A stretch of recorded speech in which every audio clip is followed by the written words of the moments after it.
नियुक्ति पत्र, ग्राम पंचायत कार्यालय, जिला बेलापुर, पद चपरासी, नाम सुश्री भूरी सिंह। भूरेलाल ने 10 बार उस चिट्ठी को पढ़ा। हर बार उसकी झुर्रियों वाली आंखों में उलझन और बढ़ जाती। उसका नाम तो भूरेलाल सिन्हा था। ये भूरी सिन्हा कौन थी और सुश्री क्यों लिखा था? उसने अपने कंधे पर रखे गमछे से माथे का पसीना पोंछा। चिट्ठी सरकारी थी, इस पर कोई शक नहीं था। लाल मोहर, सरपंच का टेढ़ा मेढ़ा हस्ताक्षर, सब कुछ असली था। लेकिन गलती बहुत बड़ी थी। उसके घर में भूरी नाम की तो बस एक ही सदस्य थी, उसकी भैंस। क्या सरकार अब जानवरों को भी नौकरी देने लगी है, या फिर किसी बड़े बाबू से कोई बहुत बड़ी भूल हो गई थी? भूरेलाल ने गहरी सांस ली और चिट्ठी को मोड़कर अपनी पुरानी कुर्ते की जेब में रख लिया। उसके मन में एक अजीब सा विचार कौंध रहा था। एक ऐसा विचार जो जितना बेतुका था उतना ही दिलचस्प भी। बेलापुर का ग्राम पंचायत कार्यालय समय के सागर में रुका हुआ एक द्वीप था। यहाँ घड़ी की सुइयां चलती नहीं, रेंगती थी।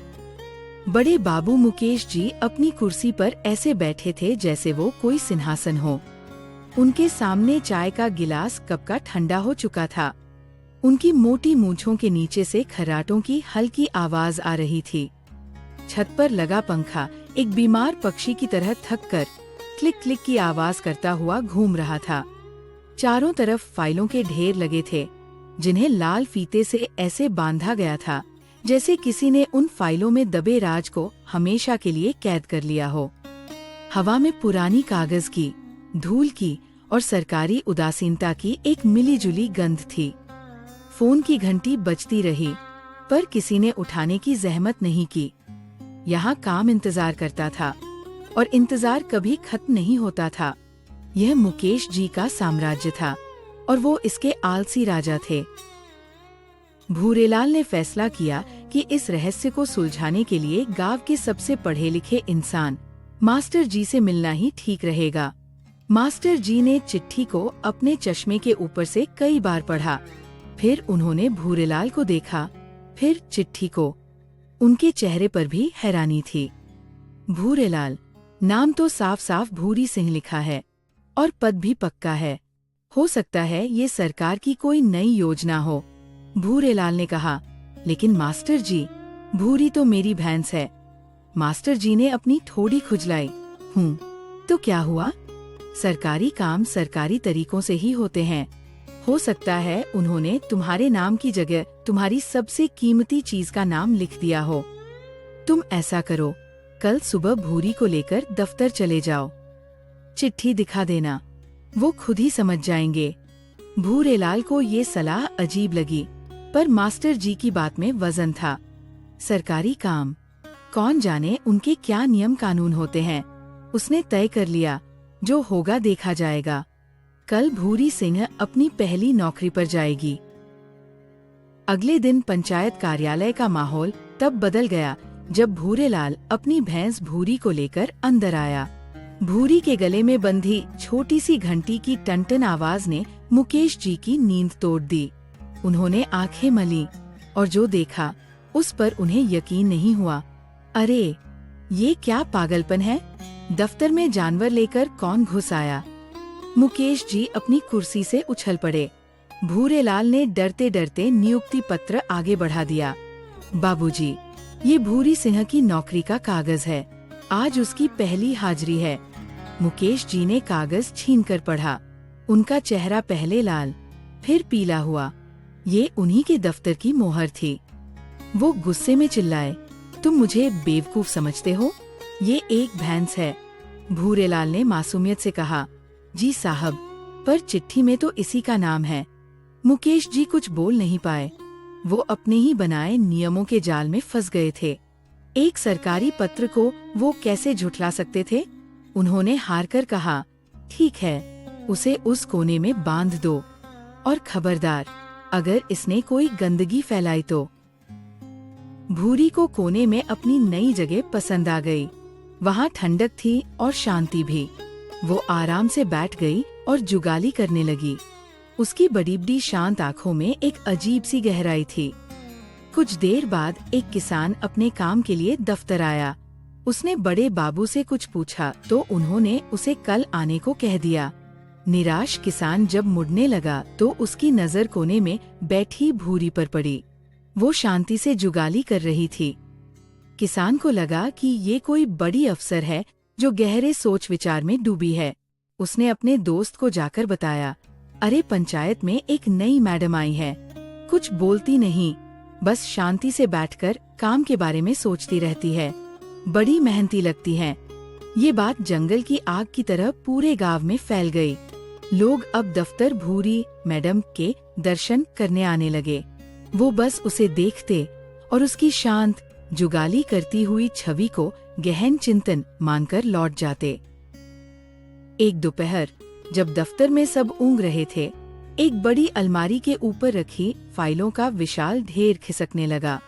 ये वो फाइलें थी जिन्हें सालों से किसी ने छुआ तक नहीं था। मुकेश जी अपनी झपकी में थे, बाकी कर्मचारी चाय की चुस्कियां ले रहे थे। किसी का ध्यान उस आते हुए संकट पर नहीं गया। फाइलें धीरे धीरे किनारे की तरफ सरक रही थी। बस कुछ ही पल में वो नीचे गिरने वाली थी, जिससे एक बड़ा हादसा हो सकता था। तभी भूरी, जो अपने कोने में बैठी मक्खी उड़ा रही थी, थोड़ा सा हिली। उसने बस अपनी जगह बदली, लेकिन उसका ये हिलना ही काफी था। उसका भारी शरीर अलमारी से सट गया और खिसकती हुई फाइलों का ढेर दीवार और उसके बीच में फंसकर रुक गया। एक बड़ी दुर्घटना टल गई। जब क्लर्क की नजर पड़ी तो वो चिल्लाया, अरे देखो, भूरी जी ने हम सबको बचा लिया। कितनी तेज और फुर्तीली हैं। सबने इसे भूरी की सतर्कता और कर्तव्यनिष्ठा माना। उस रात मुकेश जी को नींद नहीं आई। वो अपनी पत्नी से शिकायत कर रहे थे, सुनती हो, आज दफ्तर में सब उस भैंस की तारीफ कर रहे थे, कह रहे थे कि उसने जान बचाई।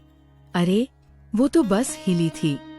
30 साल से मैं इस दफ्तर में काम कर रहा हूँ, आज तक किसी ने मेरी इतनी तारीफ नहीं की। और वो एक जानवर है। उनकी पत्नी ने कहा, तो आप भी कुछ करके दिखाइए। मुकेश जी चिढ़ गए, मैं क्या करूं? मैं हेड क्लर्क हूं, मेरा काम सोचना है, हिलना डुलना नहीं। ये भैंस मेरी इज्जत मिट्टी में मिला रही है। लोग अब मुझसे ज्यादा उसे सम्मान देते हैं, कल को कहीं वो मेरी कुर्सी पर ही न बैठ जाए। मुकेश जी को अपनी सत्ता, अपना आराम, सब कुछ खतरे में नजर आ रहा था। एक भैंस ने उनके 30 साल के बनाए हुए आलस के साम्राज्य को चुनौती दे दी थी, और ये बात उन्हें अंदर ही अंदर खाए जा रही थी। उन्हें कुछ करना होगा, कुछ ऐसा जिससे साबित हो कि असली हेड क्लर्क वो है, कोई जानवर नहीं।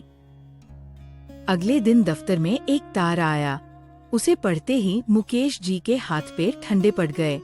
जिला मजिस्ट्रेट यानी डीएम साहब 2 दिन बाद अचानक दफ्तर का निरीक्षण करने आ रहे थे। एजेंडा था बेलापुर की 15 साल से अटकी हुई सड़क परियोजना की प्रगति की समीक्षा। वो फाइल जो 15 सालों से गुम थी।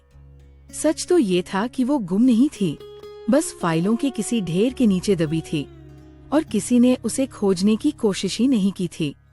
अब दफ्तर में भगदड़ मच गई। जो कर्मचारी कल तक सो रहे थे, वो आज दौड़ रहे थे। धूल उड़ रही थी, फाइलें इधर से उधर फेंकी जा रही थी। पूरा दफ्तर एक युद्ध के मैदान जैसा लग रहा था। मुकेश जी का पसीना छूट रहा था। अगर डीएम साहब के आने से पहले वो फाइल नहीं मिली तो उनकी नौकरी खतरे में पड़ सकती थी। लेकिन हजारों फाइलों के उस समंदर में से एक खास फाइल को ढूंढना भूसे के ढेर में सुई खोजने जैसा था। इस सारी दौड़ धूप और धूल से भूरी को प्यास लगने लगी। उसे कोने में रखा हुआ पुराना मिट्टी का मटका दिखा, जिससे सब पानी पीते थे। उसने अपनी जगह से उठकर मटके की तरफ अपना मुंह बढ़ाया, लेकिन उसका अंदाजा थोड़ा गलत हो गया।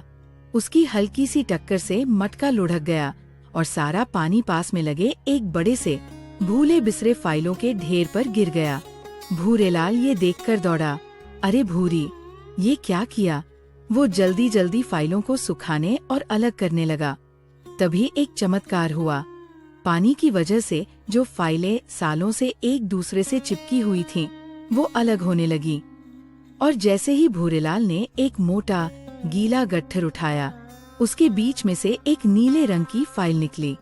उसके ऊपर मोटे अक्षरों में लिखा था, ग्राम बेलापुर, सड़क निर्माण परियोजना। वो मिल गई थी। 15 साल से खोई हुई फाइल भूरी की एक छोटी सी गलती की वजह से आज सबके सामने थी। डीएम साहब के आने का दिन दफ्तर को जैसे तैसे चमकाया गया था। सब अपनी अपनी कुर्सी पर बैठकर काम करने का नाटक कर रहे थे। मुकेश जी ने नई कमीज पहनी थी और बालों में तेल लगाया था। उनके हाथ में नीली फाइल थी, जिसे वो ऐसे पकड़े हुए थे जैसे कोई विश्व कप की ट्रॉफी हो। जैसे ही डीएम साहब की गाड़ी रुकी, मुकेश जी लपककर आगे बढ़े। सर, आपका स्वागत है। सर, मैं जानता हूँ आप किस काम से आए हैं। ये रही वो फाइल। बड़ी मेहनत और लगन से मैंने और मेरी टीम ने रात दिन एक करके इसे ढूंढ निकाला है। वो पूरा श्रेय खुद लेने के लिए तैयार थे।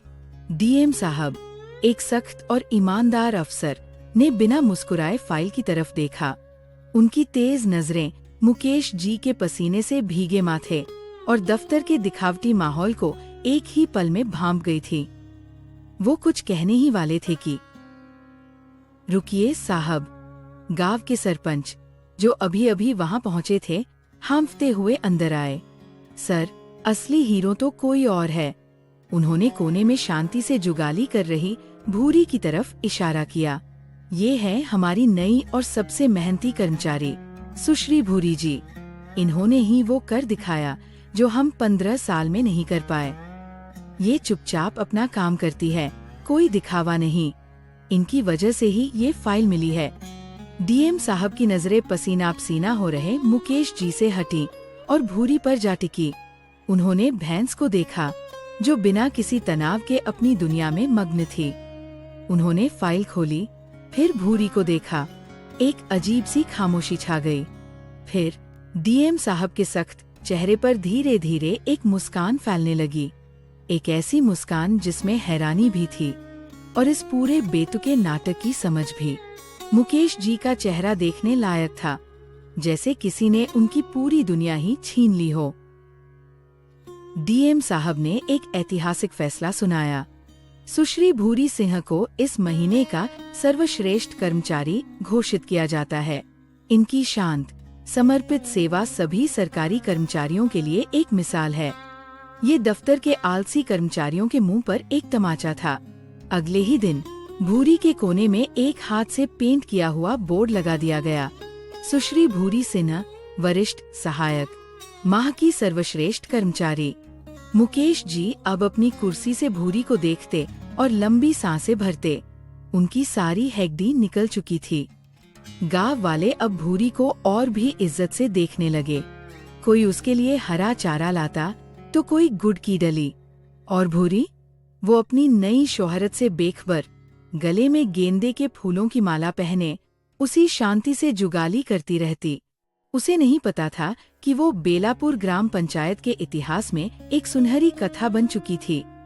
एक ऐसी कथा जो बताती थी कि कभी कभी सबसे अच्छा काम वो करता है जो कोई काम नहीं करता। तो दोस्तों, ये थी आज की कहानी। अगर आपको ऐसी कहानियाँ पसंद आती है तो कृपया वीडियो को लाइक करें और हमारे चैनल को सब्सक्राइब करें।